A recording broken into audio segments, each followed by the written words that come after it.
اسی لیے میں نے کہا تھا کہ آپ میں کینسر ہے، آپ منکرین حدیث ہیں اور پھر ان کا دفاع کرتے ہیں اپنے بزرگوں کا، تو آپ کو بہت تکلیف ہوئی ہے کہ صوفی کو گرفت کی گئی ہے۔ تو اللہ کے بندے، جس کو کافر مشرک کہنا ہے اس کو کہنا ہے، اور جس کو نہیں کہنا ہے اس کو نہیں کہنا ہے۔ آپ کا معاملہ الٹا ہے۔ آپ اللہ کے جو نیک بندے گزرے ہیں ان سے آپ چڑھتے ہیں، ان کے اوپر کفر و شرک کے فتوے لگاتے ہیں، اور جو صحیح معنوں میں اللہ کے باغی اور دشمن گزرے ہیں ان کو سروں پر بٹھاتے ہیں۔ تو آپ کا معاملہ الٹا ہو گیا ہے، آپ بالکل شیطانی مشن کو پایہ تکمیل تک پہنچا رہے ہیں۔ اور مجھے ایسے بندے سے کوئی گفتگو نہیں کرنی ہے جو اس انداز سے بات کرے، بھاگنا نہیں، یہ کرنا۔ میں تو آپ سے بھاگوں گا اگر کسی بندے کو بندہ منہ نہ لگائے۔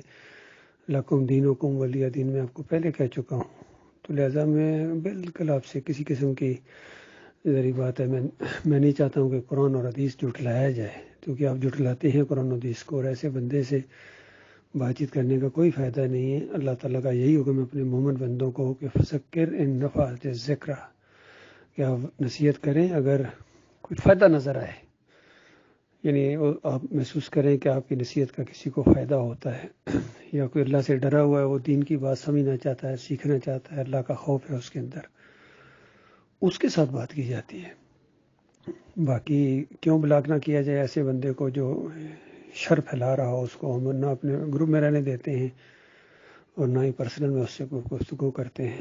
مرو گے تو پتہ چل جائے گا آپ کو کیا بھاؤ بکتی ہے۔ مرنے کے بعد وہ آگ لگے گی، بجھائے نہ بجھے گی، اور پھر ہمیشہ ہمیشہ کی ذلت اور خواری کے اندر دھکیل دیے جاؤ گے۔ اس وقت اپنے ان کافرین پر لعنتیں بھیجو گے، اس وقت ہم یاد آئیں گے، لیکن فائدہ کوئی نہیں ہے۔ ٹھیک ہے، لہٰذا آخری بات جو پچھلی دفعہ ہوئی تھی اب بھی ہوئی ہے، لکم دینکم ولی دین۔